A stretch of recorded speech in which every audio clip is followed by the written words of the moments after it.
नरेंद्र दामोदर दास मोदी ईश्वर की शपथ लेता हूं कि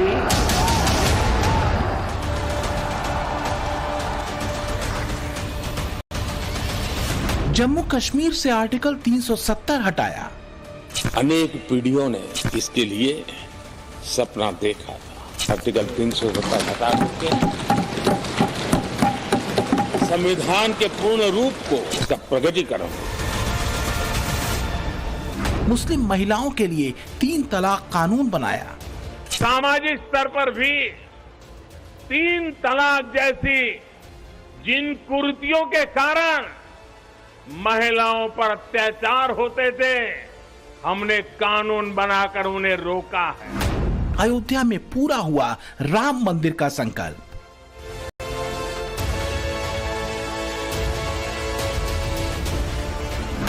अब यूसीसी को लागू करने की है बारी।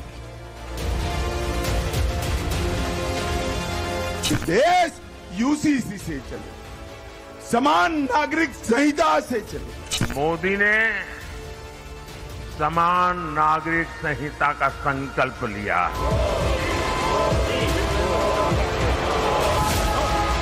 मैंने पहले भी कहा था कि जो 10 वर्ष हमने काम किया है वो तो ट्रेलर है। बस ऐसी ही बातों पर विपक्ष के दिन का चैन और रातों की नींद उड़ जाती है। जब ट्रेलर ने ही लकीर इतनी लंबी खींच दी कि पार कर पाना मुश्किल, तो पूरी फिल्म के बाद क्या होगा? कहीं ऐसा तो नहीं कि मोदी के 20 साल वाली बात सच साबित हो जाएगी? विपक्ष की आशंका और अवसाद अपनी जगह, लेकिन मोदी 3.0 में एक और बड़ा फैसला जिस पर मुहर किसी भी वक्त लग सकती है, चर्चा उसकी है। कॉमन सिविल कोड यानी समान नागरिक संहिता। मोदी 3.0 को लेकर कई तरह से विश्लेषण किए जाते रहे हैं। कुछ लोग ये भी कहते हैं कि इस बार मोदी उतने बड़े और ऐतिहासिक निर्णय लेने की स्थिति में नहीं है जितने पहले थे, क्योंकि बहुमत के आंकड़ों से दूर रही बीजेपी इस बार सहयोगियों के भरोसे है। लेकिन एक बात तय है कि मोदी अपने फैसलों को लेकर इस बार भी 1 इंच पीछे नहीं हटने वाले हैं। तो क्या इस टर्म में मोदी देश में समान नागरिक संहिता लागू कर देंगे? अभी तो इफ्तिदा है, आगे आगे देखिए क्या होता है। लेकिन मोदी के विपक्ष पर तंज से लेकर मोदी 3.0 के रंग तक जो दिख रहा है, वो इशारा कर रहा है कि तीसरे टर्म में मोदी बाकी के बड़े फैसलों पर मुहर लगाकर ही मानेंगे। मोदी के बड़े और ऐतिहासिक एजेंडे की लिस्ट में जो 2 अहम एजेंडे बचे हैं, उसमें एक है कॉमन सिविल कोड और दूसरा पाक अधिकृत कश्मीर को हिंदुस्तान में फिर से मिलाना। हालांकि कॉमन सिविल कोड न तो बीजेपी का कोई हिडन एजेंडा है, न ही पीएम मोदी का। मोदी से लेकर गृहमंत्री अमित शाह तक इस बात को भरे मंच से कहते रहे हैं, देश के भीतर एक संविधान और अनेक विधान नहीं चलेंगे, देश यूसीसी से ही चलेगा। मैं बताता हूं, जब तक भारतीय जनता पार्टी है, हम पर्सनल लॉ को नहीं आने देंगे। ये देश यूसीसी से चलेगा, समान नागरिक संहिता से चलेगा। ये हमारा संविधान का स्पिरिट है। हमने उत्तराखंड में यूसीसी लाया है और हमारा ये वादा है, मोदी जी का गारंटी है, देश भर में हम यूसीसी को लागू करेंगे, देश भर में करेंगे। समान नागरिक संहिता के मुद्दे पर विपक्ष वितंडा तानता रहा है। सारा शोर इस फितूर के इर्द गिर्द घुमाया जाता रहा है कि यूसीसी के जरिए मोदी सरकार दरअसल मुसलमानों के पर्सनल लॉ को सीमित करना चाहती है। विपक्ष का ये वर्जन कट्टरपंथी मौलानाओं के उस मजहबी दर्शन पर टिका है जिसके असर में शाहबानो केस में तत्कालीन राजीव गांधी सरकार ने सुप्रीम कोर्ट तक के फैसले को पलट दिया था। एक वो दौर था, एक आज का दौर है कि सुप्रीम कोर्ट ने तलाकशुदा मुस्लिम महिलाओं को गुजारा भत्ता देने का फैसला दिया। सीआरपीसी की धारा 125 के तहत गुजारा भत्ते की मांग करने का हकदार बताया। सुप्रीम कोर्ट ने कहा कि धारा 125 हर किसी पर लागू होता है, फिर चाहे वो किसी धर्म का हो। किस किसी भी तरह का कोई विरोध प्रदर्शन कट्टरपंथी जमातों की तरफ से नहीं हुआ, जैसा राजीव गांधी के दौर में हुआ था। एक तरह से देखें तो सुप्रीम कोर्ट ने पूर्व प्रधानमंत्री राजीव गांधी के कार्यकाल में शाहबानो प्रकरण के बाद बने बेहद विवादित कानून को बड़ा झटका दिया। मुस्लिम तुष्टीकरण और कट्टरपंथी मौलानाओं के दबाव में 1986 में कानून बनाकर तलाकशुदा मुस्लिम महिलाओं को गुजारा भत्ता देने के सुप्रीम कोर्ट के आदेश को पलट दिया। सुप्रीम कोर्ट ने यह साफ कर दिया कि सीआरपीसी की धारा 125 धर्मनिरपेक्ष प्रावधान है, इसके ऊपर कोई भी पर्सनल लॉ नहीं हो सकता है। अगर देखें तो इस फैसले के आने के बाद मुस्लिम समाज के लिए राजीव गांधी सरकार का लाया कानून एक तरह बेअसर हो गया है। सुप्रीम कोर्ट का फैसला तलाकशुदा मुस्लिम महिलाओं के भविष्य को सुरक्षा देने वाला फैसला साबित होगा। 1986 और 2024 का फर्क यही है। चाहे मुस्लिम महिलाओं के 3 तलाक से मुक्ति दिलाने के लिए कानून की बात हो या उनके अधिकारों और भविष्य की रक्षा की, पीएम मोदी ने फैसले लिए और डंके की चोट पर लिए। तलाकशुदा मुस्लिम महिलाओं के अधिकारों पर सुप्रीम कोर्ट का फैसला कहा तो ये भी जा रहा है कि एक तरह से यूसीसी की मूल भावना का ही रिफ्लेक्शन है। मोटे तौर पर अगर देखें तो तलाकशुदा मुस्लिम महिलाओं के हक में आया सुप्रीम फैसला ये कहता है कि तलाक हुआ तो मुस्लिम पतियों को गुजारा भत्ता देना ही होगा। मुस्लिम महिलाओं को गुजारा भत्ता इद्दत के बाद भी देना होगा। शरीयत का हवाला देकर कोई भी बच नहीं सकता। पर्सनल लॉ की दलील भी अब काम नहीं आने वाली है। सीआरपीसी की धारा 125 सभी महिलाओं पर लागू होती है। तो क्या सुप्रीम कोर्ट का फैसला यूसीसी की ओर बढ़ता कदम है? जो हमारा माननीय सुप्रीम कोर्ट का फैसला आया है गुजारे भत्ते को लेके, वो बहुत ही बेहतरीन फैसला है मुसलमान महिलाओं के लिए। तो सबसे पहले मैं कहूँगी, क्योंकि उन लोगों के जो अधिकार हैं वो शरीयत के नाम पे छीने जाते हैं। जैसे गुजारा भत्ता है, वो कहते हैं कि इस औरत से हमारा रिश्ता नहीं है, हमारे साथ रह नहीं रही है, तो हम इसका गुजारा भत्ता क्यों देंगे। तो मुझे लगता है कि सबसे ज़्यादा ज़रूरी था हम जैसे मुसलमान औरतों के लिए, क्योंकि जिन्हें हर बात पे शरीयत का नाम ले लेके परेशान किया जाता है, कोर्टों में परेशान करा जाता है कि नहीं हमारी शरीयत में मुस्लिम लॉ जिसे कहते हैं उसमें अपनी शरीयत प्लस करके चलते कि हमारे में ये हमारे में वो, उसके ज़रिए हम लोगों की एक तरीके से एक्सप्लॉयटेशन चलता है। अपने दूसरे ही कार्यकाल में 3 तलाक पर कानून बनाकर मोदी मुस्लिम महिलाओं के हक की बात कर चुके हैं। अब तलाकशुदा महिलाओं को गुजारा भत्ता मिलना यकीनन मुस्लिम महिलाओं के लिए बड़ी राहत की बात है और इसका मुस्लिम महिलाओं ने खुलकर स्वागत भी किया और मोदी सरकार को धन्यवाद भी दिया। का शुक्रिया अदा करना चाहती हूँ कि बहुत अच्छी तरीके से मुसलमानों के बारे में वो सोच रहे हैं। ये एक मुसलमानों के दिल में ख्याल ही बेकार है कि वो कुछ सोचते नहीं है, ये हम लोगों में फर्कबाजी करते हैं। और हम लोग के भरण पोषण के लिए भी सुप्रीम कोर्ट ने बहुत अच्छा ही फैसला लिया है कि हम लोग आगे चल के अपने बच्चों का अपना परवरिश कर सकें, कुछ अपने लिए कर सकें। और इसके लिए हम लोग सुप्रीम कोर्ट का धन्यवाद करते हैं और सरकार का भी करते हैं। महिलाएं इससे अपने आप को सुरक्षित महसूस करती हैं। अब किसी चीज़ को उनको डर नहीं है, हर चीज़ से मुआवजा मिल रहा है। तलाक देने पर भी आदमी भी डरेंगे 100 बार। मुस्लिम महिलाओं के लिए तो मोदी जी ने एक से बढ़कर एक मील का पत्थर जैसी फैसले किए हैं, ऐतिहासिक फैसले किए हैं जो मुस्लिम समाज को, मुस्लिम महिलाओं को सबसे ज़्यादा लाभान्वित कर रहे हैं। यूसीसी यानी समान नागरिक संहिता भी यही बात कहती है कि देश के भीतर हर भारतीय, चाहे वो किसी भी धर्म या पंथ का हो, सबके लिए एक कानून होगा।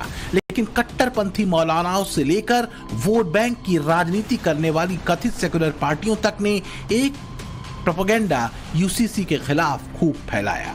मसलन झूठ ये बोला गया कि यूसीसी से धार्मिक स्वतंत्रता छिन जाएगी, जबकि सच ये है कि धार्मिक रीति रिवाजों पर इसका कोई असर नहीं है। झूठ ये बोला गया कि यूसीसी इस्लाम के खिलाफ है, सच ये है कि ये सभी धर्मों पर समान रूप से लागू होता है। झूठ ये फैलाया गया कि मुस्लिम महिलाओं के अधिकार छिन जाएंगे, सच ये है कि लड़के लड़की को संपत्ति में समान अधिकार देना होगा। झूठ ये भी फैलाया गया कि एक पक्षीय और पूर्वाग्रह से भरा कानून है यूसीसी, जबकि सच ये है कि यूसीसी में सबके समान अधिकार होंगे, कोई भेद नहीं होगा। वैसे भी तीसरी बार सरकार बनने के बाद मोदी सरकार ने यूसीसी को लेकर अपनी प्रतिबद्धता दोहरा दी थी। बीजेपी भले इस बार बहुमत के आंकड़े से पीछे रह गई हो, लेकिन एनडीए का आंकड़ा बहुमत से कहीं ज्यादा है। अब कोशिश एनडीए के बाकी सदस्यों को राजी कर देश में यूसीसी लागू करने की होगी। ऐसे संकेत पहले भी मिल चुके हैं। पिछली सरकार में भी बहुत महत्वपूर्ण कानून बने हैं। आप लोगों ने कमिट किया है कि यूसीसी को भी लेकर आएंगे, तो क्या आने वाले दिनों में हमें यूसीसी कानून बनते हुए भी दिखेगा आपके मंत्रालय? देश देख रहा है ना, हमारे तो मैनिफेस्टो में भी था। गोवा में आपको लागू होते हुए दिख रहा है, उत्तराखंड में भी लागू होते हुए दिख रहा है। देश देख रहा है। वो माना यह जा रहा था कि यूसीसी के मुद्दे पर नायडू और नीतीश को मनाना मुश्किल हो सकता है, लेकिन मोदी संकल्पित है। ऐसे में अगर बीजेपी को समान नागरिक संहिता यूसीसी का कानून बनाना है तो नीतीश कुमार की जेडीयू और चंद्रबाबू नायडू की टीडीपी की सहमति लेनी पड़ सकती है। हालांकि मोदी अपने सहयोगियों का भरोसा जीत चुके हैं। वैसे जेडीयू के राष्ट्रीय महासचिव केसी त्यागी साफ कह चुके हैं कि वन नेशन वन इलेक्शन पर जेडीयू साथ है और यूसीसी के खिलाफ भी नहीं है, लेकिन इस मुद्दे पर आम सहमति बननी चाहिए। सिविल कोड पर पार्टी के राष्ट्रीय अध्यक्ष होने के नाते विधि आयोग के अध्यक्ष श्री चौहान को मुख्यमंत्री चिट्ठी लिख चुके हैं। हम इसके विरुद्ध नहीं हैं, लेकिन जितने भी स्टेक होल्डर्स हैं, चाहे मुख्यमंत्री हो, चाहे डिफरेंट पॉलिटिकल पार्टीज हों या डिफरेंट सेक्ट्स हों, उनसे बातचीत करके इसका हल निकाला जाना चाहिए। बड़े फैसलों को जमीन पर उतारने के लिए अहम है संख्या बल। पीएम मोदी के पास एनडीए का वो संख्या बल है। रही बात प्रतिबद्धता की, तो बीजेपी के संकल्प पत्र में शामिल कई बड़े और विवादित मुद्दे जमीन पर उतर चुके हैं। इसमें अयोध्या में राम जन्मभूमि पर भव्य राम मंदिर का निर्माण, जम्मू कश्मीर से आर्टिकल 370 का हटाना, मुस्लिम महिलाओं के लिए 3 तलाक कानून, देश में नागरिकता संशोधन कानून। लेकिन जो बड़े फैसले अभी बाकी हैं, उसमें देश के भीतर समान नागरिक संहिता, वन नेशन वन इलेक्शन और पाक अधिकृत कश्मीर का मुद्दा भी शामिल है। जब अटल जी की सरकार थी तब भी हमारे मैनिफेस्टो में रहता था राम मंदिर, तब भी रहता था 370, तब भी रहता था यूसीसी। मोदी की सरकार है, अब जो काम हो गया वो नहीं रहता है, जो बाकी होगा वो रहता है। लेकिन बात सिर्फ यूसीसी यानी समान नागरिक संहिता भर की नहीं है, बल्कि इससे भी आगे उस भारतीयता के गर्व की है जिसमें पर्सनल लॉ संविधान और कानून से ऊपर नहीं हो सकता। वोट बैंक की राजनीति करने वाली पार्टियों को गुंजाइश इसी समानता में दिखती है। यही वजह है कि इस बार जब बीजेपी के सीटों का नंबर गिरा तो विपक्ष को यह एहसास हो गया कि अब दबाव बनाया जा सकता है, कम से कम बड़े फैसलों में अड़ंगा लगाया जा सकता है। इसी राज्यसभा में प्रधानमंत्री जी ने छाती ठोककर विपक्ष को ललकारते हुए कहा था कि एक अकेला सब पे भारी। मैं ये पूछना चाहता हूं, एक अकेले पर आज कितने लोग भारी हैं? हालांकि पिछले दिनों लोकसभा में राष्ट्रपति के भाषण पर धन्यवाद प्रस्ताव में तमाम लोगों की भीड़ और शोर के बीच पीएम मोदी ने अपने इरादे और तेवर दोनों दिखाए और साफ कर दिया कि मोदी के प्राण और राष्ट्र धर्म दोनों पर 1 इंच भी कॉम्प्रोमाइज नहीं होने वाला है। मोदी का प्रण और पथ दोनों ही कुछ विशेष मुद्दों पर एकदम स्पष्ट है और इन संकल्पों की सिद्धि को लेकर मोदी 1 इंच भी पीछे हटने वाले नहीं हैं। इसमें सबसे अहम और नजदीकी लक्ष्य है भारत की अर्थव्यवस्था को ग्लोबल स्तर पर टॉप 3 में शामिल करना। दूसरा है बड़े और ऐतिहासिक फैसले जिसमें यूसीसी और वन नेशन वन इलेक्शन जैसे मुद्दे हैं। इसके अलावा राष्ट्रहित, राष्ट्र सुरक्षा, विकसित भारत और सांस्कृतिक नवजागरण के अपने लक्ष्य में भी मोदी 1 इंच पीछे हटने वाले नहीं हैं। लेकिन ऐसे ही लक्ष्यों तक हिंदुस्तान को न पहुंचने देने की कोशिश में एक पूरा इकोसिस्टम लगा हुआ है। एक लड़ाई उसके साथ भी है। सुप्रीम कोर्ट ने अपने जजमेंट में बड़ी गंभीरता पूर्वक कहा है और मैं कोट पढ़ता हूं, ऐसा लगता है इस महान देश की प्रगति पर संदेह प्रकट करने, उसे कम करने और हर संभव मोर्चे पर उसे कमजोर करने का एक ठोस प्रयास किया जा रहा है। इस तरह के किसी भी प्रयत्न या प्रयास को आरंभ में ही रोक दिया जाना चाहिए।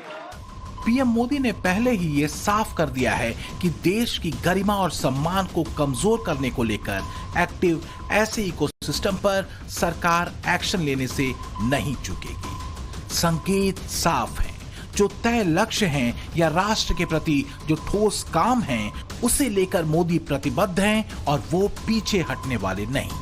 और मोदी का यही कमिटमेंट और कमेंट ग्लोबल स्तर पर भी है। मोदी नीति साफ है कि भारत अपने फैसले लेने के लिए स्वतंत्र है। मोदी 3.0 के दौर में भी विदेश नीति उसी धार पर कसी है जिस पर वो मोदी के पहले और दूसरे कार्यकाल में थी। ये नीति है कि भारत अपने हित और मित्र दोनों के प्रति सजग है और पूरी तरह संकल्पित भी। बीते 10 सालों में वैश्विक स्तर पर मोदी एक शानदार ग्लोबल लीडर के तौर पर काबिज हुए हैं, लिहाजा ऐसी तस्वीरों पर दुनिया की नजर रहती है और खास तौर से इन तस्वीरों पर अमेरिका और यूरोप की जान अटकती है। मोदी और पुतिन की मुलाकात से अमेरिका खींच गया। भारत में अमेरिका के राजदूत एरिक गारसेटी ने गुरुवार को एक प्रेस कॉन्फ्रेंस में अप्रत्यक्ष तौर पर पीएम मोदी और पुतिन की मीटिंग की आलोचना करते हुए ये तक कह दिया कि भारत को अमेरिका की दोस्ती को फॉर ग्रांटेड नहीं लेना चाहिए। अमेरिका को फौरन इसका जवाब भी दे दिया गया। देश के सुरक्षा सलाहकार अजीत डोभाल ने अमेरिका के सुरक्षा सलाहकार जैक सुलिवन को फोन कर बाकायदा समझा दिया कि भारत के बिना अमेरिका का काम नहीं चलने वाला है।